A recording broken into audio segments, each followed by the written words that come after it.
Hello everyone and welcome back. It's day 6 and time to see what's behind the next door. Today I've invited Cordero Ulloa to join me. Howdy folks. He is a frequent musician and you can find him on YouTube as well as on Facebook. And listen to his joyous tones and glorious voice. Sorry. That's when people say things like that, it makes me laugh. A little bit of self-degradation never hurt anybody.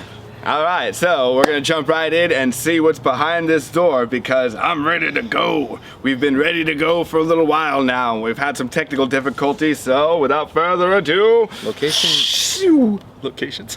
if you would, hook open door 6 and show me what's inside. If it's another red bag, I swear to God.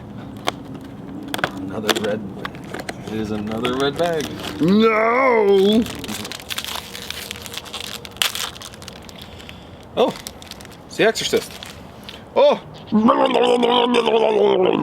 Alright, so the grand old shuffle begins. Yada-da-da-da. Yada-da. Figure it. From the bottom of the list, The Exorcist. The movie starring your favorite belching broad came out in 1973. She's messy, she's unkempt, and she's sleep deprived, but she's a whole lot of fun. Say she has a touch of the jaundice might be understating a little. It was one of the most profitable vomit contests ever held. Actually, it was all actually filmed in one take too. Really? Yeah. Originally when it was shot, the tubing that they had everything mounted or set up for was originally supposed to shoot the dude in the chest, but it misfired and shot him in the face. But it was all done in one take. They did everything all in one shot. That's excellent. They say it's based on real events because, you know, most women start levitating earlier than men. It's your classic tale of girl meets barf-flinging demon, priest gets called in, hijinks ensue. Hijinks only Pazuzu could provide. Pazuzu is the name of the demon that actually possesses Linda Blair's character in the movie. Yeah. He's a reoccurring demon in a lot of different movies, actually. Oh, really? Yeah. The only reference I've ever heard made is to The Exorcist and that world. You got Linda Blair, Max von Sydow, and Ellen Burstyn, and a whole lot of other people that I'm not familiar with. During the filming of the scene when she's swearing at him, when she's saying all that horrible stuff that we can't say because YouTube is not fun anymore, he was so surprised by the delivery of the foulness, he forgot what he was saying. Yeah. Threw him off so hard, he's like, what are my lines? What'd that little girl just say to me? Did you know they used actual mental patients in the film? Back then I would not be surprised by that. Not at all, right? Cheap casting. I'm sure in like the 80s movies where you see a lot of those asylums, I wouldn't be surprised if some of that was legit. Yeah, those are professional crazy people. Dude, Linda Blair was in Roller Boogie. Imagine that. Imagine this thing on skates. Can you see it? 9 people died during the making of this film, as well as a mysterious fire that destroyed most of the set except for the room that the girl was supposed to be in. Linda Blair actually got a lot of death threats after this movie was made because from a lot of religious zealots. Yes. Hardcore people. Warner Brothers paid for security for her for like half a year after everything was said and done just to make sure she was going to be protected because of all the death threats she was getting at the time. Jeez. Yeah. It's just a movie, guys. I'm just a character. So the priest that they tried to call in was even hesitant about coming and doing the exorcism. Wait, they hired a real priest for the movie? Pretty sure they did. Wow. Just, more about the scenes inside the place. They actually refrigerated those rooms.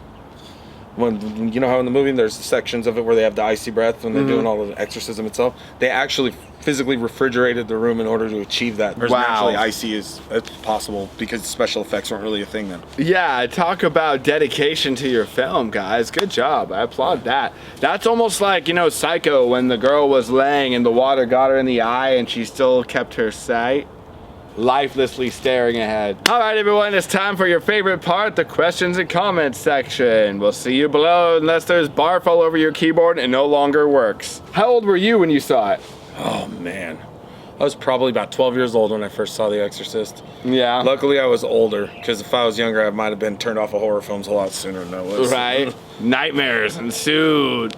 I don't recall how old I was when I first saw it, honestly. Yeah, it's actually one of the few, like, demon possession, demon style like genre movies that I can actually stand. Maybe it's because it's PG-13 and maybe they don't take it quite far enough for me or something compared to The Exorcist, but there's There's a certain sanitization to it that ruins it for me. Yeah, well, you can see it's a Muppet. That's just not scary. So how about you guys? Did the movie ruin anything for you? Question 2. What is the scariest part for you? What stands out the most? For me, the scariest part of that movie is the build up until like the final possession, because Ooh. like there's that point where she hits the bed.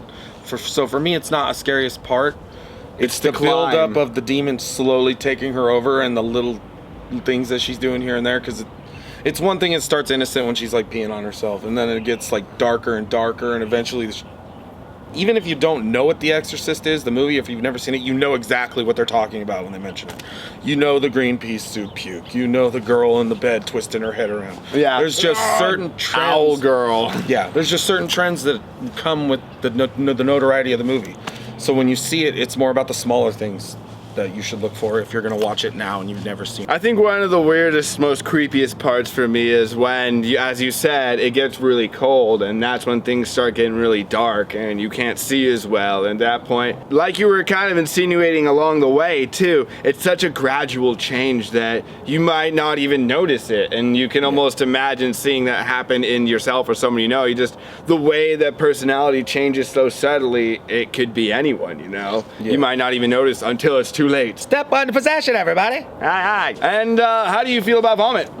Not a fan. I mean, it tastes terrible. I don't like the saltiness in my mouth because you know it's gonna happen, and you just gotta book it to wherever you can to make sure you do it. Yeah, you get there real quick. I wasn't expecting you to have this full review as if you were a wandering food taster. Oh, I'm sorry, but it's not necessarily, once the vomiting part's over with, it ain't so bad. I don't know, man. I think the worst part for me is noodles or something like getting stuck in the air canal while you're trying to get it out. Oh, I've never had that happen. Oh no. No, if I don't have to puke very often, but when I do, it's coming. You never had anything come out your nose? Oh no. Ah.